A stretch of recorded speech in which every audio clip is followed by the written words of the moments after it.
My name is Kate. I am a student here at UW-Whitewater. I'm a member of SAGE, which stands for Students Allied for a Green Earth.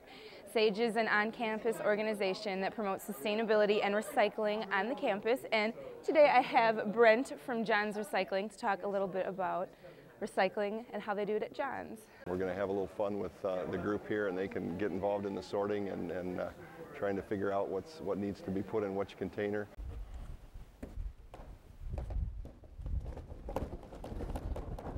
This is the garbage container. This would be our single stream recycling container. Get creative. If you don't feel it goes in either one, leave it out. The state of Wisconsin, and maybe other governments as well, federal government levels, came up with the numbering system to determine the varying types of plastics, the 1 through 7s. The 1s and 2s, in other words, your milk jugs, soda bottles, and those types of things have been the single type of plastic that, for the most part, a collector like ourselves can turn around, bale, and then bring to market. The 3s through 7s are all of the other plastics, and they generally are plastics that you can't turn a cap on.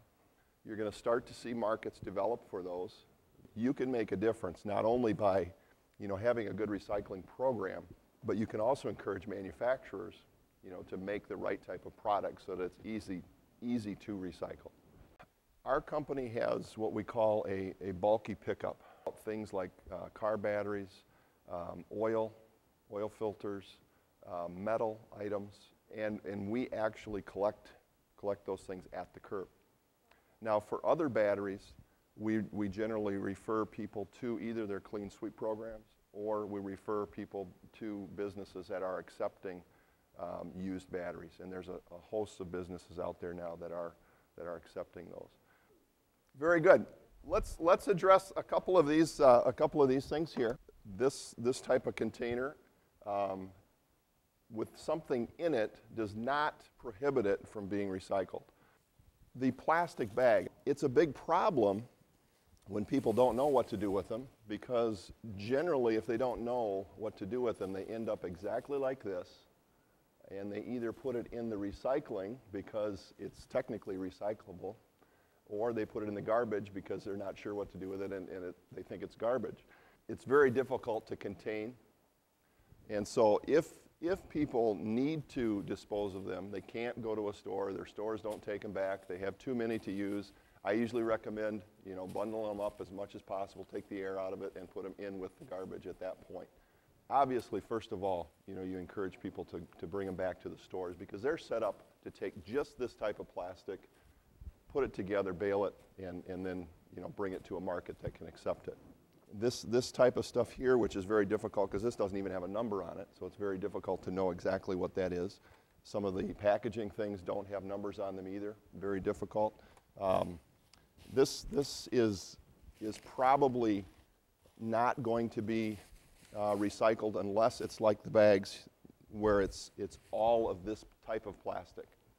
Just because of the chemical makeup, probably this could not be put together with this and go to the same location to be recycled. We'll move over to the recycling here. I think for the most part you guys did a pretty good job. Shredded paper. This is the only thing that we would encourage people to put into a clear bag and tie up, okay, and put in with their recycling.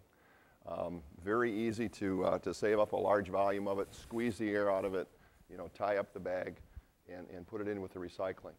If you take away one thing from today, and that would be to continue to encourage, obviously, the whole realm of recycling, but don't forget about the obvious things. And that's a very, very important thing, because I think you would just be amazed at the volume and tonnage that are still going into our landfills for a lot of those different reasons.